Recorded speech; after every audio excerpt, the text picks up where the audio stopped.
Hi, welcome everyone. My name is Sarah Carr, and I'm Chief Knowledge Broker for OCTO, Open Communications for the Ocean. And we're very pleased to have all of you with us here today.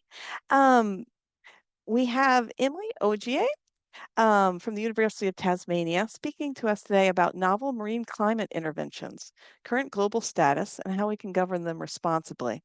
And we're thrilled to be doing a webinar in this time zone, which is not our normal. We're normally in US Northern Hemisphere working hours, so we're very pleased to be with you here today.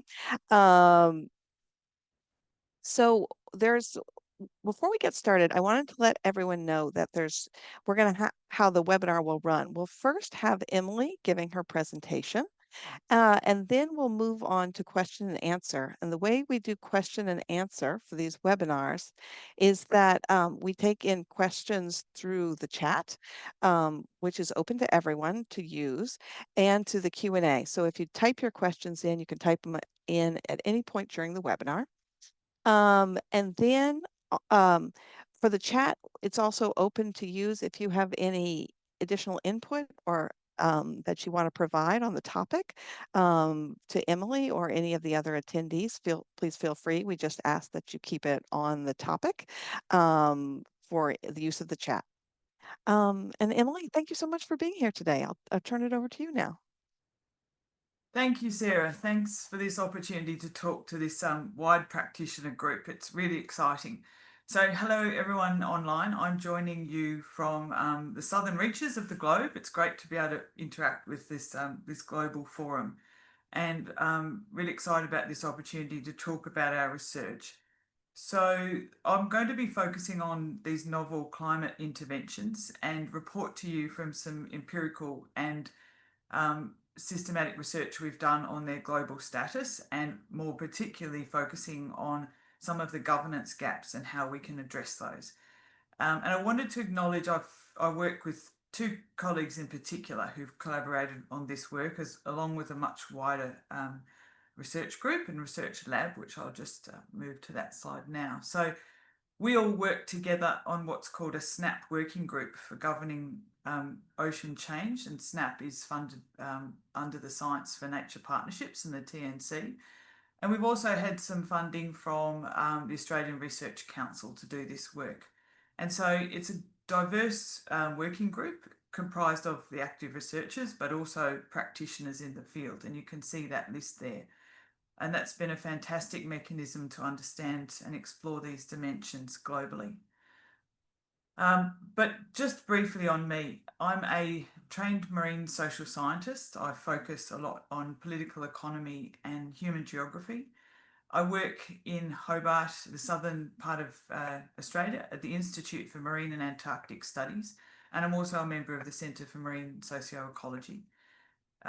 It's really fantastic to come to you today. In terms of, I mentioned where I'm coming from, so it's very important to us that we acknowledge country.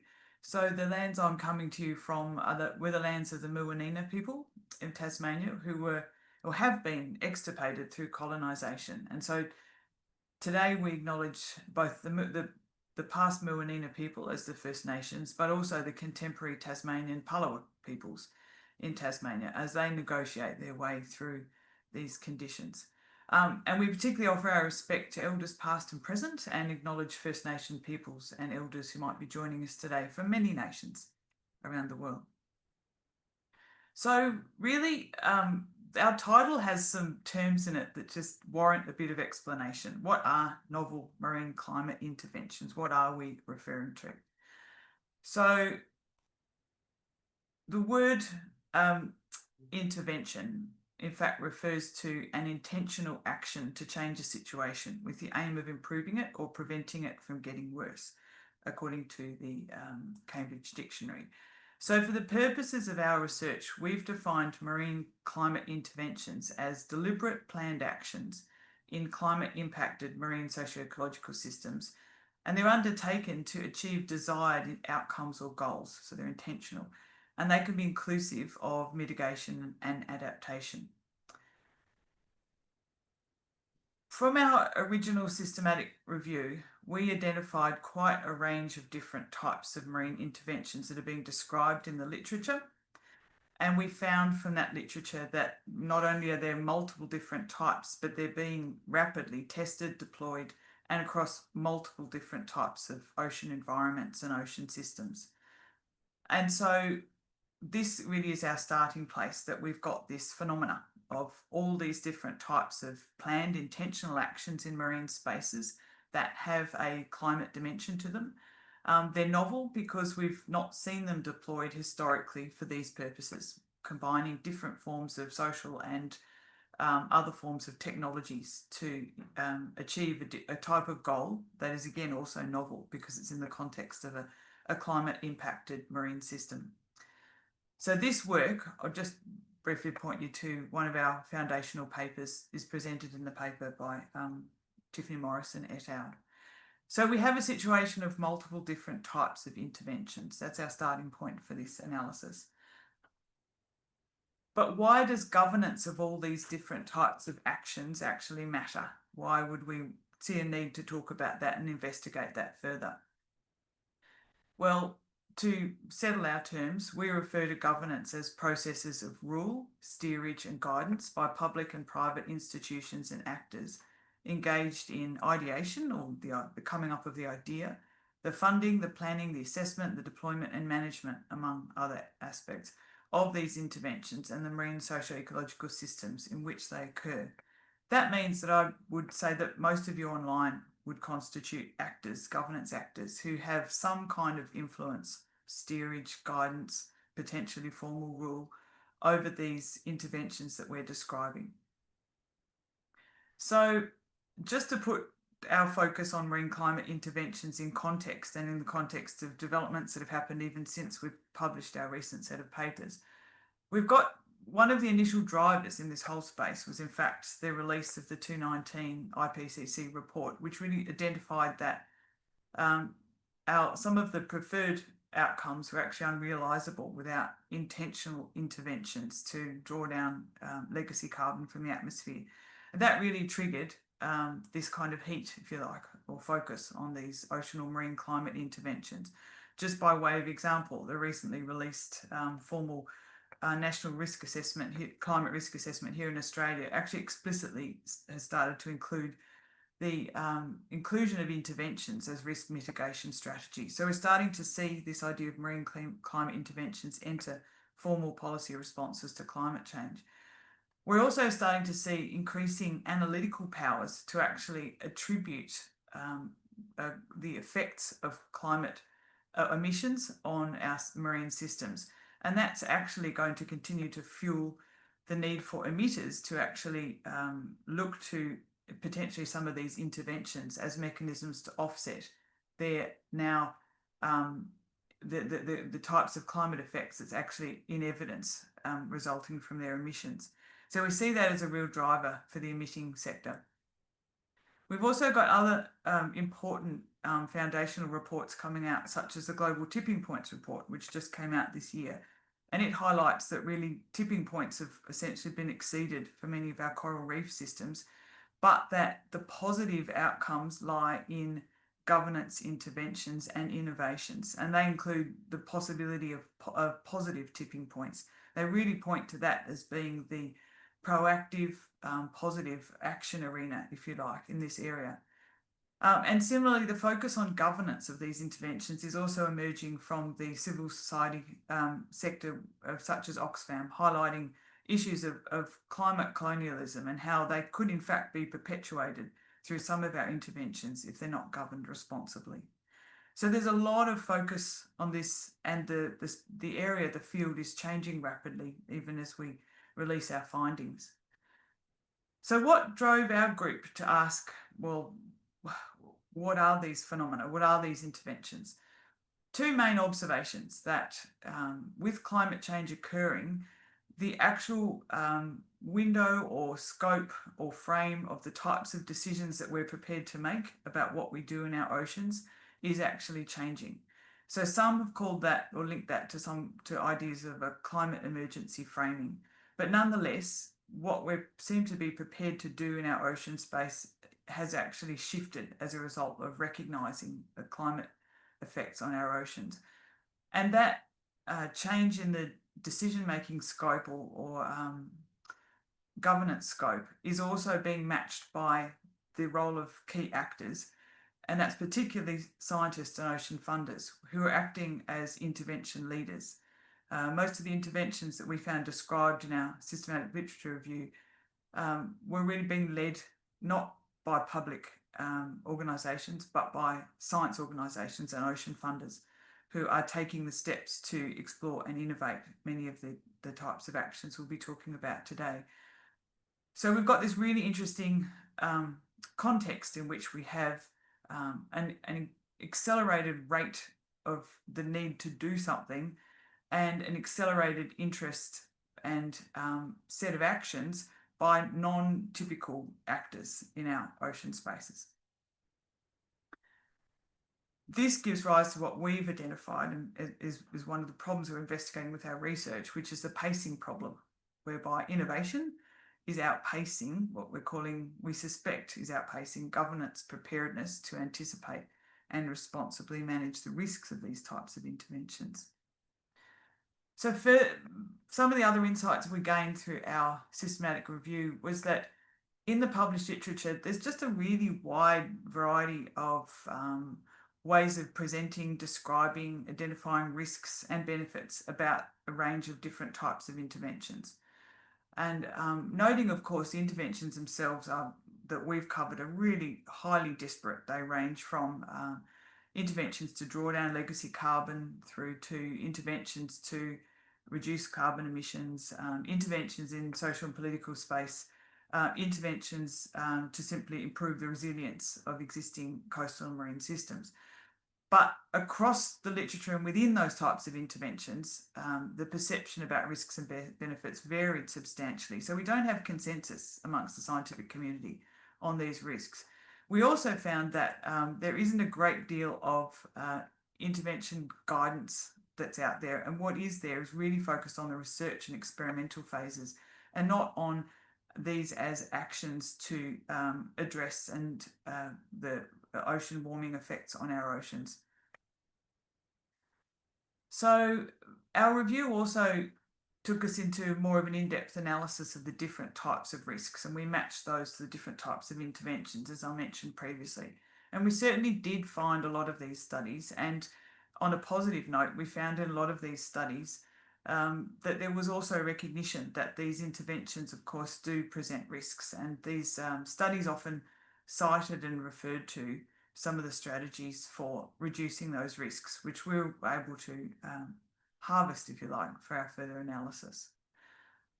We grouped up the types of risks into a key set of risks, which I'll discuss in a minute, but they largely relate to distrust and negligence, opportunity cost and harm, and ineffectiveness.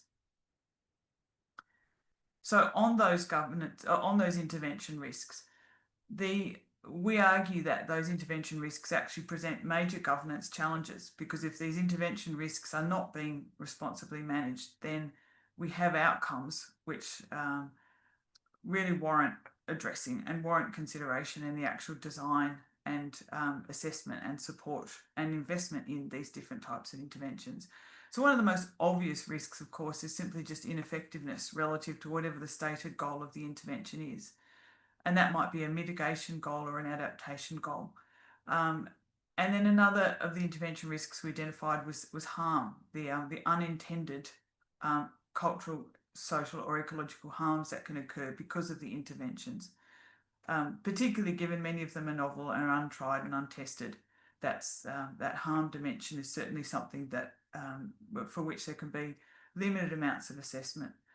Another form of risk we identified was negligence, which is where if an intervention were to be fully deployed or at scale, that we did identify in the literature a lack of provisions to ensure that any further harms, that someone has responsibility for restitution of any further harms. So that being another intervention risk, more related to the governance of the deployment of those risks. Another type of risk was distrust, that if these interventions simply charged ahead and really took no note of public concern or public deliberation, they really actually risked heightening concerns about these types of marine climate interventions that may not even be commensurate with the actual risks that they pose. And finally, and perhaps most importantly, and at a more strategic broad scale level, there's the whole question of opportunity cost, that these intervention risks, if the decision to support them or not doesn't take account of other opportunities that are presented, other choices that are available, other ways to invest that funding, other actions to take, they could actually come at a really high opportunity cost, that some of these interventions could in fact crowd out other more effective interventions. And this, of course, operates, as I mentioned, at a bit of a broader scale. So we really found that these intervention risks, they don't fit within a recognisable risk assessment framework because they're really operating across so many different policy domains. For example, oceans policy, economic development policy, social justice policy, conservation policy, climate policy. And the fact that they all coexist in relation to a single intervention, I think also highlights some of points towards the governance challenges that we go on to investigate. Some of the other challenges we identified through the review of literature was that the existing rules that do exist in our governance systems to manage small-scale risk in exploratory and research and developmental phases are really not fit for upscaling of these interventions, so there's work to do there. Similarly, that the kind of rules crafted to govern interventions that have historically taken place, which were not occurring in the context of climate-affected oceans, just may not be fit for the kind of dynamic, rapidly changing ocean conditions that we're facing now. We also found in our review that few maritime nations actually have strategic policy capacity at the moment to fully anticipate and respond to these dynamics. And the final conclusion from the review component was that effective governance is much easier to achieve if risks and benefits are much more explicitly understood than currently. So finally, that point sounded fairly negative, but really we asked in our SNAP working group, is it possible to in fact harness the optimism that we can observe in the proliferation of these different types of interventions to govern risks and bring about responsible transformation for climate impacted oceans? So the challenge to us is not to quell the drivers behind the proliferation of interventions, but potentially to redirect some of this optimism toward these responsible governance dimensions. So what kind of investigation did we do? I've already mentioned the review of literature that we undertook. We also used some expert elicitation, and we ran an online global survey, and we ran some key informant interviews. In terms of our survey, our online survey, we used this in simply just an open exploratory sense to find out what's happening, where's it happening, who's leading it, who are the key actors involved, what kind of scientific assessment is going on in the consideration of these interventions, what stage of development are they at, what types of broader governance conditions exist for that intervention were it to be deployed at scale. What kinds of concerns and interests do practitioners in the field have? What risks and benefits and missed opportunities do they perceive? They were the nature of our types of questions. So we got a great result for this survey. We 332 responses across the globe.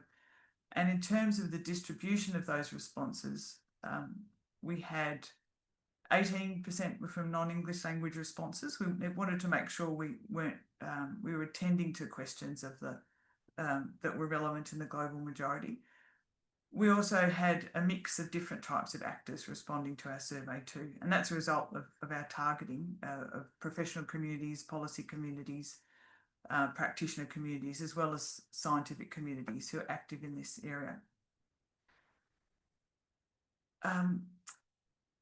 Right, so part of our analysis too, and the way we actually examined the data that was in this survey, was we actually adopted and adapted a responsible research framework that was produced by Stiglo et al., where they identified these key attributes of what responsible research in a general sense would look like in an innovation arena.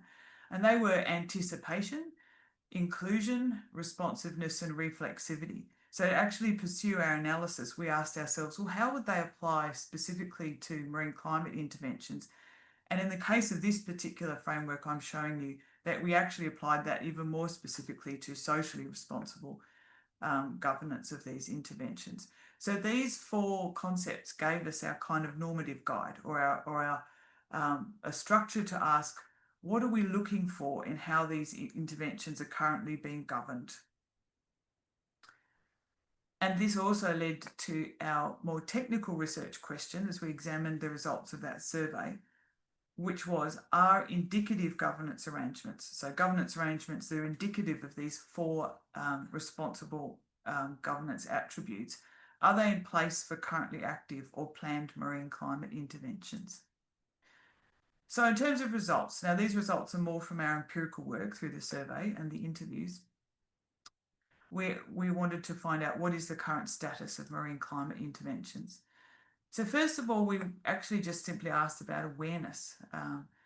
And we found that the kinds of broad type of interventions for which there's the highest degree of awareness were those we grouped as coastal and marine restoration interventions. So they are in situ, they are focused on specific marine environments, and they are very much about having proximate positive effects on those systems. There's really high awareness of those different types of interventions. The second group where there's quite a lot of awareness was a related type of intervention, which we labelled marine bioengineering. So that's taking a kind of a restorative approach, but also introducing other types of bioengineering technologies to do that. So actions such as artificial habitat manipulation, assisted evolution of marine species, assisted migration, etc. That had the second level highest levels of awareness. Marine geoengineering, which is another group term that we use to describe essentially actions that are trying to largely remove legacy carbon. That had some level of awareness, particularly those to do with actual solar radiation, but much lower levels of awareness of some of the techniques known as MCDR. And then again, very low awareness of another grouping we identified, which is marine social institutional capacity building interventions. So there was quite a lot of detail about these interventions provided in our survey, but low awareness, although we actually think that is also that we didn't prompt for those types of interventions. But they are the types of interventions that are doing new and novel things with people in communities and with institutions. In terms of where they're occurring, they're actually really quite distributed globally, and we found most types of interventions in all the major ocean marine regions in our survey.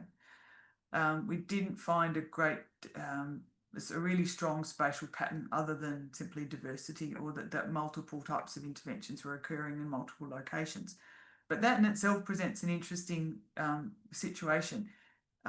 Is there ever a risk of different types of interventions co-occurring within the same locations if they're being driven or authorised or funded through disparate groups for which there's no planning coordination? We saw that as a potential governance challenge. But equally, it also could be a strategy for resilience by having a diversified set of different types of interventions within specific regions. You're really welcome to look at the details of this analysis in these papers. We did find some fairly different results in terms of the range of levels of technical readiness and intervention deployment. So this result is very much matched to the result around awareness, that those types of interventions for which there's much more awareness, there also seem to be much higher levels of more advanced levels of implementation. They'd moved from concept or pilot into actually full-scale implementation in the relevant marine regions. And again, those interventions where there was lower awareness, we similarly found reported lower levels of deployment and technical readiness. So a somewhat unsurprising result. So in doing that, in establishing simply what is the status, which is that we do have multiple different types of interventions co-occurring across our ocean spaces at different levels of deployment and readiness, we asked ourselves, well, what are the governance challenges that we therefore need to address? So one of the results that particularly came through from this analysis when we asked practitioners what was the goal of their intervention was a really mixed result in terms of the type of climate goal that they identified linked to their intervention. So essentially what we found here is that practitioners are undertaking the same broad type of intervention. In fact, within that broad type of intervention, attributed or identified quite a surprising array of different types of climate goals attached to that intervention. So we have low consensus in terms of what these different types of interventions are trying to achieve. So we also found what our group considered sometimes a low level of coherence as well, where there would be a kind of an attribution of a type of climate goal, such as climate mitigation or carbon emission reduction, attached to, for example, a restorative activity. So we also suspect that this result is in fact indicating what we call goal ambiguity, that amongst these practitioner communities, it's such an emergent space that there sometimes can be quite a lack of clarity about what these types of interventions are trying to achieve. So we also found too that multiple interventions actually identified both climate adaptation and mitigation as concurrent goals of the same type of intervention. Another key result that we found when we applied that responsible research and innovation framework and adapted it for our purposes, we found that with fairly low levels of observed occurrence or indication of responsible governance arrangements. So those where we saw greater levels of presence were those concerned with ineffectiveness and the assessment of whether or not this intervention is going to work according to the technical definition of whatever that is in the context of the intervention. Where we found less presence of the types of indicative responsible governance arrangements were in those concerned more with the social dimensions around harm, distrust, negligence, and then these more strategic concerns around opportunity cost. So these results are also organised by the broad types as well. And there are, as you can see, sort of a mixed result across those different types of interventions, which also possibly indicates the level of deployment and technical readiness. But our main conclusion from this result is that we did find evidence that the pacing problem is present, that we seem to have gaps in the presence of the types of responsible governance interventions which we would expect to see if we felt these risks were being sufficiently addressed through the governance arrangements present for the types of interventions. More broadly, there's a set of wider governance challenges that our analysis has really highlighted that relates as much to the drivers behind the proliferation of the different types of interventions we're seeing.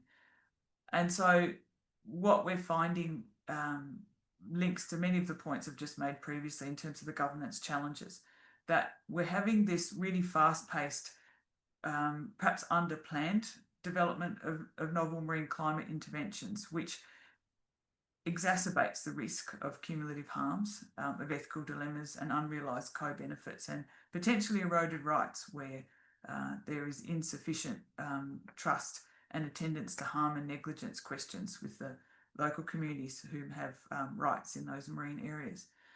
And that can in fact have a fairly negative effect on climate policies if we're not really thinking clearly about some of these opportunity costs that arise from these sort of undergoverned marine climate interventions. And then the net result of all that is essentially limited climate benefits, that we've got a missed opportunity that's not being fully realised. That's the negative view, or the pessimistic view. On the flip side, our results also did identify evidence of some fully responsible marine climate intervention deployment that was taking account of many of these social and institutional factors as well. And that we feel these are real shining light examples where there's evident planning, there's evident attendance to moral and ethical dimensions, there's evident attendance to rights and co-benefits. And in fact, there's active engagement with public deliberation in these types of interventions. And then these, of course, have a positive effect on climate policy integrity, and the net effect we theorise is strengthened climate benefits. So taking the results of our analysis, particularly that we do have some governance gaps to address, what can be done about that? Because if you remember, our broadest goal is to harness the optimism in these interventions and direct them so that the types of interventions we continue to undertake are responsible and transformative. So we've tried to link up these kind of intervention risks with the challenges I mentioned to a set of principles, which if we could start to integrate these more into the way that planning and assessment and that broader active governance of these interventions, if those principles are embedded, we start to see more realisation of the types of climate goals that are broadly being pursued. And those governance principles include, let's start at the bottom, activating policy integrity, which is where we understand that an intervention in a marine area, while it, for permitting purposes, may only have to be assessed according to certain regulatory requirements relating to, let's say, local environmental controls, but in fact has an implication for climate policy or for social justice policy in the same region. So that's that concept of activating policy integrity, that we recognise that these interventions aren't only acting on one policy frontier.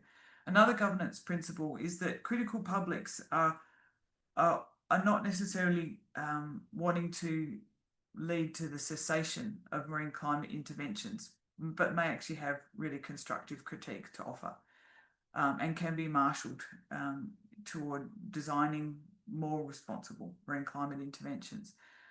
There's also a great opportunity in the way many of these interventions are being undertaken to enable rights-based co-benefits. So we're seeing that for those interventions which are following some of the high-level principles, for example, in blue carbon interventions, that they can actually materially produce co-benefits for local peoples.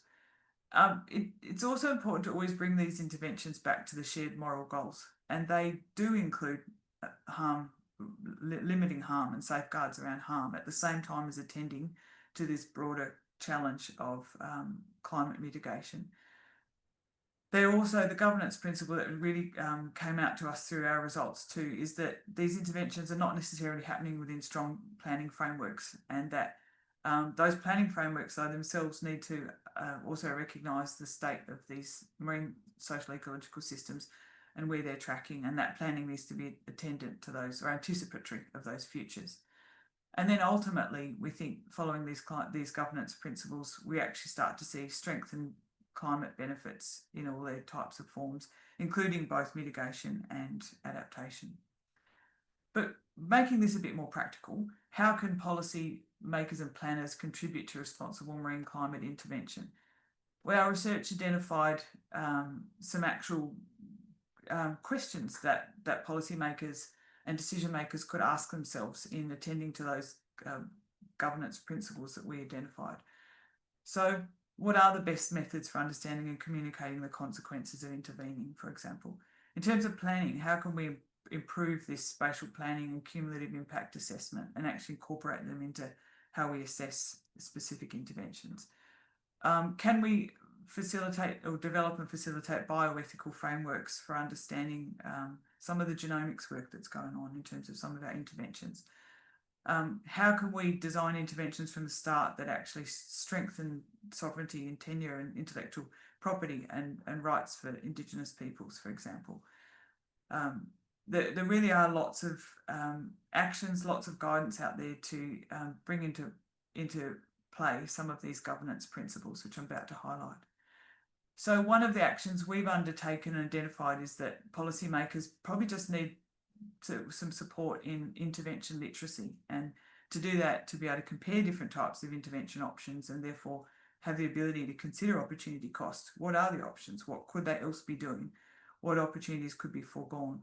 So as part of the SNAP initiative, we've developed a guide to marine climate interventions that just gives a very high level pointers to different types of interventions and to some of the resources that exist for them, including some really strong work on codes of practice for research into these different types of interventions. We've also developed a policy brief that puts into plain language some of these key principles that we're talking about. We've also asked ourselves, particularly for practitioners and researchers, not only policy and decision makers, what could their actions be? And we really feel that the role of researchers and practitioners as de facto governors, which is the point I was making earlier, that they're the active agents in this area who are developing these intervention possibilities and bringing them about.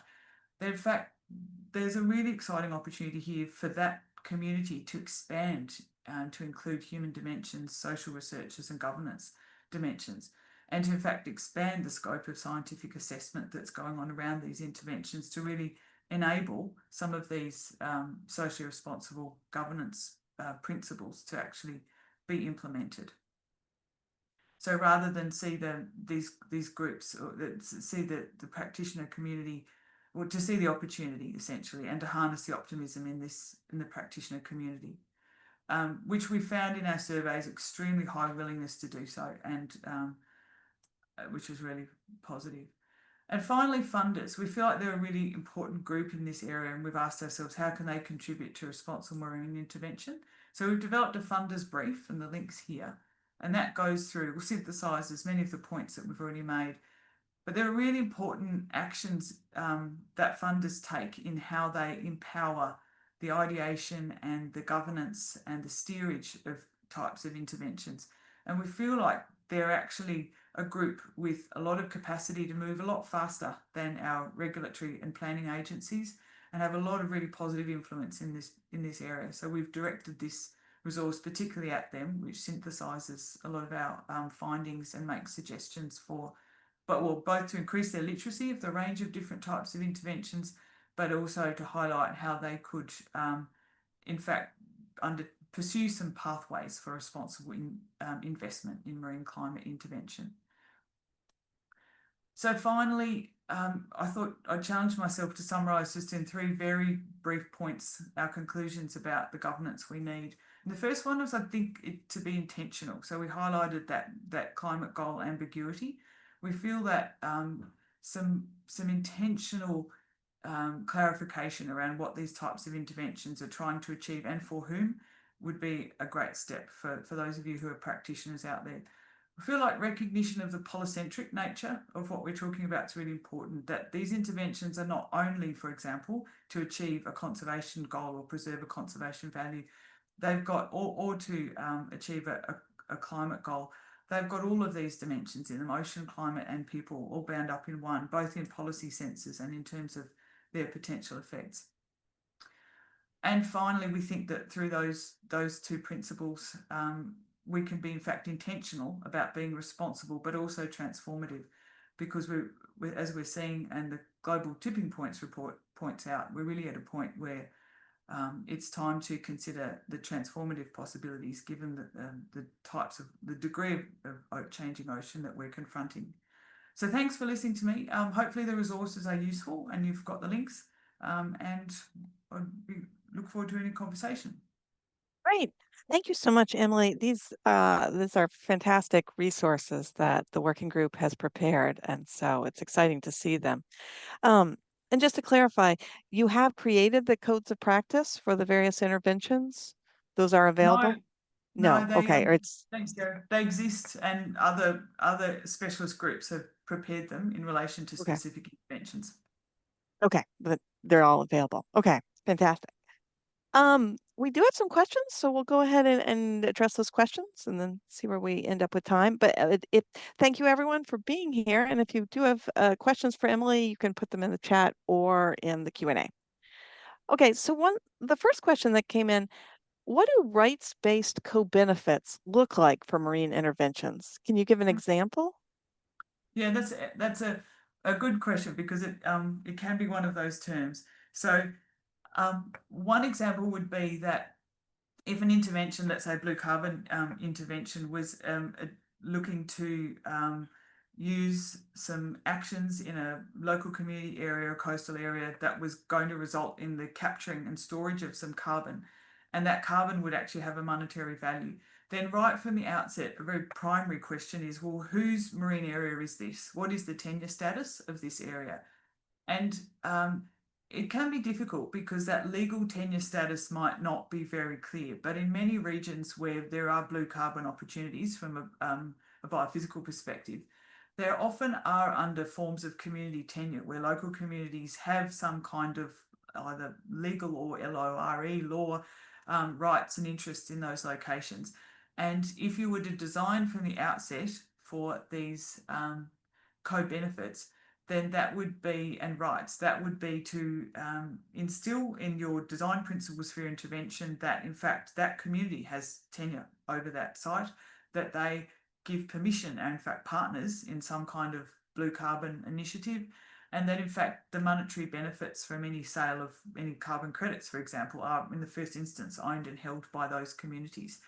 And so that's about centering and situating the cultural authority for the action with the actual tenure rights holders in that location, but also the flow of benefits to those same rights holders. But I think it's a really important question because it isn't always very clear whose rights and under what systems of law or laws those rights are held. There is a fantastic facility called the Turning Tide Facility, which is globally doing some work on these questions and has resources, I think, to help navigate what marine tenure is, how you know it was present, how to find out, and how to approach the holders of marine tenure in different coastal and marine areas. Okay, great. Thank you. Another great resource. Okay, we'll move on to the next question. Thanks, Emily. Great presentation. There's an axis of technology readiness that is relevant to these novel solutions. Was this part of discussion of what is appropriate governance for different TRL levels? Yeah, that's a great question. There's been some excellent analysis of those matters already by Gattuso et al., I think, that have asked about technical readiness of subsets of these different types of interventions. We didn't examine that specifically because our focus was governance, but I actually think that would be an excellent next step because at each of those levels of technical readiness and according to that framework, there are different technical governance matters that need to be taken into account. And there's quite a lot of work and literature in that. I understand those kinds of concepts have very much been taken into account in developing the codes of practice for example, the marine carbon dioxide removal technologies. They have looked at those frameworks and adopted them. So I think my point would be, I don't know that would be a very useful exercise at the really broad level across all these different types of technologies. It's quite specific to the technology, but I couldn't agree more that it's a good analytical tool to understand what types of governance is needed given the relative level of technical readiness of a type of intervention. So great next piece of research for somebody. Okay, great. All right, thank you, Emily. Another question that came in, how does the new agreement on biodiversity beyond national jurisdiction, BBNJ, relate to this work, particularly regarding area-based management tools? Again, an excellent question. I don't have a lot of in-depth knowledge about that framework. I guess the question would be what obligations or responsibilities does it place on estate managers under the BBNJ for the signatories of the BBNJ, and whether they in fact instill some principles that probably align to some of the principles that we've been talking about, a call to action to or a requirement to consider some of these dimensions that we've referred to. It is an interesting question though, because area-based management and spatial management can also be in some ways it's part of that. It's also part of that kind of static approach to which in some ways can be in conflict with the rapidly changing ocean conditions that we're experiencing and the mobility that we're observing in a lot of species and a lot of community conditions. So I think I'd defer to others who know that agreement much more to understand that. But I would imagine that the agreement itself introduces sets of legal and governance obligations that would need to be taken into account. Thank you, Emily. And another question, it says governance challenges, distrust interventions. How do you overcome when funders and sovereign states, where interventions are supposed to occur, are not trusting each other? That's a great question, and it's certainly again across the interventions. There's quite a different array of large global actors and intergovernmental organisations interacting with domestic local actors, and I think that is part of the new environment, and I think that's part of what's novel about the context that we're in. The fact that we have these very influential, very important global funding organisations, for example. And I think that is, I would almost treat that as a red flag that trust is going to be hard to build from that point.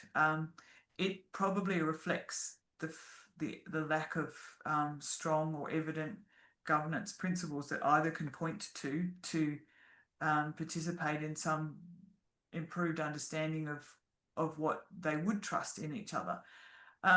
One of the critiques that came up, actually it was in our survey responses, was from our practitioners, was the tension between the availability of funding from large global funders for some of these interventions and the recognition or concern about the motivation of some of the funders, particularly those not in the philanthropic space, but those in the venture capital or investment space, where it's felt that to get more intervention happening, the business case for them needs to be evident, and that's through carbon markets, for example, or other types of nature markets, nature repair markets, and that introduced automatically for some of the practitioner community who responded to our survey a moral and ethical dilemma that was quite difficult to navigate.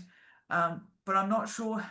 I think that's perhaps more reflects a relationship between the local actors at a site where the intervention might be happening and the global funders. I'm not sure how that speaks to that question about national or state level management agencies and distrust. But I suspect that we're going to have to deal with that level of distrust when there are financial incentives involved for some of the interventions. That's a probably inevitable dimension. And again, all I can point to by way of solution is that it's the distrust builds in an undergoverned arena. So where there is nothing to point to in terms of globally agreed standards for how to go about these interventions, then there's really very few platforms on which to meet and have constructive interaction about matters of trust or mistrust or distrust. Right. All right. Thank you, Emily. That's all the questions we have right now. If anybody has any, when you get them in the next few seconds, we'll go ahead and wrap up a few minutes early. But this is, I mean, such an interesting area. It'll be such a growth area for in the future. And so it's great that the SNAP group is taking a look at this. Okay. And actually, we do have a question, so we'll go ahead. Given the polycentric nature of marine intervention governments, do you see a role for some kind of centralized body, whether led by civil society, private sector, or governments, that can aid in coordinating responsible, coordinated global governance, or better served by a patchwork? What body comes closest to filling that governance gap today? Right. I don't know that I don't think there is a body that comes close currently. I mean, in terms of institutions that exist, probably the one with the most influence would be MARPOL, or the International Convention, the London Protocol, sorry, which has a great bearing on what can be added to the ocean.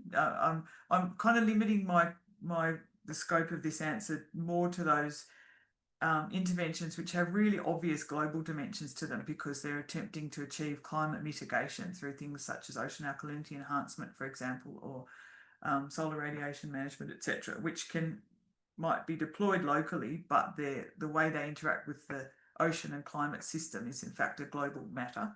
And so I think, yeah, that's really the main institutional set of rules that I'm aware of that have a governing role currently? Yes, my answer would be, I would think that while we need that polycentricism in how we govern, given this is relating to a global climate system, an ocean system, it would make sense to have some kind of global or oceans level oversight over the planning of these different types of interventions. And it might even achieve harm reduction if experimental information can be shared, if efficacy information can be shared and coordinated, for example. But whether that's a soft power or a hard power, I think it's probably more a case of some kind of global entity that is available for information sharing and voluntary coordination and cooperation, and standard setting, maybe what is called for here.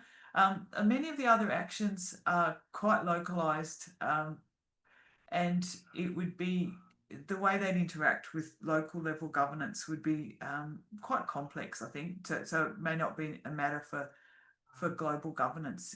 I'm thinking of kind of restorative actions in situ. So I think to your point, Sarah, this discussion is quite high level, and we've grouped up a lot of very disparate types of interventions, and a lot of this governance work is going to need to happen in some instances in more of those specific intervention areas, but at the same time they're still the same ocean, if you like. And so from an oceans governance perspective, we do also need to keep that broader strategic oversight over the mix and array of different types of interventions. Okay. Great. Thank you, Emily. This is great. And as I was starting to say, it's going to be such an important area for the future. So it's great that the SNAP group is taking a look at this and thinking about this. And we've posted lots of great resources in the chat, which hopefully people have gotten. And we'll wrap up. Thank you again for being present today and sharing this work with us. And thank you to Greta for putting us in touch. Lovely. Thanks, Sarah. Thanks, everyone. Okay. All right. Goodbye, everyone. Hope to see you in future webinars. We'll have a few more in this appropriate time zones in the coming months. Okay. All right. Bye, everyone.